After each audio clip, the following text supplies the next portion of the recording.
Chicago O'Hare, a universe of steel and concrete, a place that runs on nothing but pure precision, on control. Now, you got to understand every single plane, every signal, every second. It's all a known piece of a massive equation designed to keep people safe. So what happens? What happens when something completely unknown just shows up, right in the heart of the machine? See, in a system this tightly wound, an anomaly isn't just interesting. It's a threat.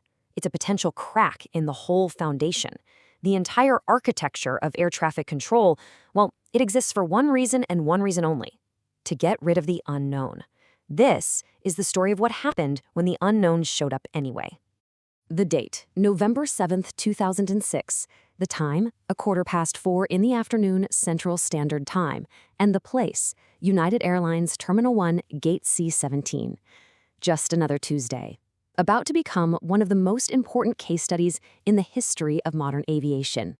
And who saw it? That's the thing. This wasn't some fleeting glimpse from a passenger. No, we're talking about more than a dozen United Airlines professionals. We're talking pilots, mechanics, supervisors, even management. These are people whose entire careers are built on one thing: knowing what belongs in the sky and what doesn't. And what they saw, well, their stories were rock solid, incredibly consistent. A dark gray metallic object, shaped like a saucer. It made no sound. It had no lights, and it just hung there, hovering over the gate right below a 1,900-foot cloud ceiling. And then the way it left was just as startling as the way it appeared. After sitting there for a few minutes, it didn't just fly off. No, it shot straight up. The witnesses said the velocity was incredible, and it left something behind. Physical evidence. A clean, perfectly round hole punched right through the overcast clouds. A hole you could see for several minutes after the object itself was long gone. So you've got an unidentified object in the busiest airspace in the world, witnessed by a dozen professionals. It leaves physical evidence in the sky. You'd think that would trigger an immediate top priority investigation, right? Well, what happened was the exact opposite. United Airlines came out almost immediately and said it was, and I quote, "not something United would investigate." The FAA, the agency that's supposed to be in charge of all of this, they went even further. At first, they just flat out denied having any record of the event. Employees were told to keep their mouths shut. The door was slammed closed. But the story, it wouldn't die. A reporter from the Chicago Tribune, he filed a Freedom of Information Act request. And suddenly, after denying everything, the FAA was forced to release the audio tapes from the control tower. Audio that proved without a shadow of a doubt that United staff had reported a flying disc in real time. The official story had to change. So, faced with undeniable proof that a report was made, the FAA changed its tune. They didn't investigate some unknown aircraft. Oh no. Instead, they offered up an official explanation. It wasn't an object at all, they said. It was just a weather phenomenon. Their entire theory was built on this rare thing called a hole punch cloud. Now, it's a real thing. It can happen when a plane flies through a very specific type of cloud, one that's filled with supercooled water. That's water that's still liquid even though it's below freezing. The plane's passage can set off a chain reaction, turning droplets to ice crystals that fall away and leave a hole. But here's the thing. This explanation, it has one critical, non-negotiable requirement. The water in those clouds has to be below freezing. It just has to be. But when meteorologists and researchers actually pulled the real weather data from O'Hare on that day, at that exact altitude, they found the cloud layer was well above freezing. So the conclusion, it's just unavoidable.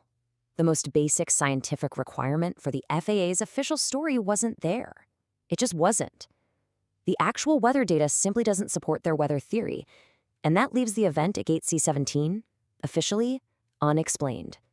So why? Why go to all that trouble to explain it away? Why the initial denial, followed by a story that contradicts the data? Well, the answer isn't about this one event. It's about a deep, deep culture in the aviation world, a systemic bias against ever reporting the unexplained. Just listen to this report from the National Aviation Reporting Center on anomalous phenomena. It says pilots and aviation professionals, they almost never report these things.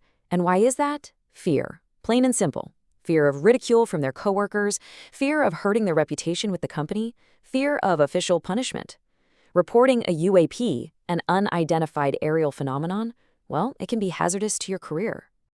And this brings us right back to the most important question of all. Why does any of this matter? It matters because a culture of fear and ridicule in the cockpit, that directly threatens the safety of every single person sitting in the cabin. Look at this. On the left, a formal finding from the National Transportation Safety Board: near collision between aircraft. That right there, that's the danger. And on the right, a quote from one of the professionals at O'Hare: it definitely was not an airplane. When those two realities crash into each other, the consequences, they're enormous. Let's be perfectly clear about this.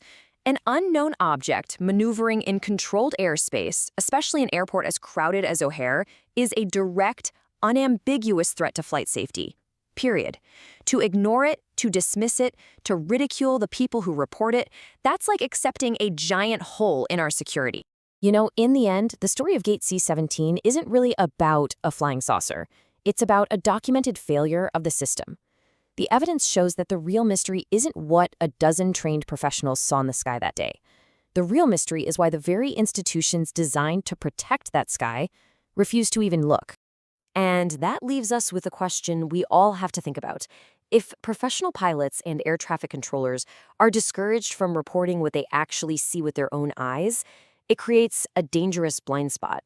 So we have to ask, as long as this culture of silence is allowed to continue, how can our skies ever really be considered secure?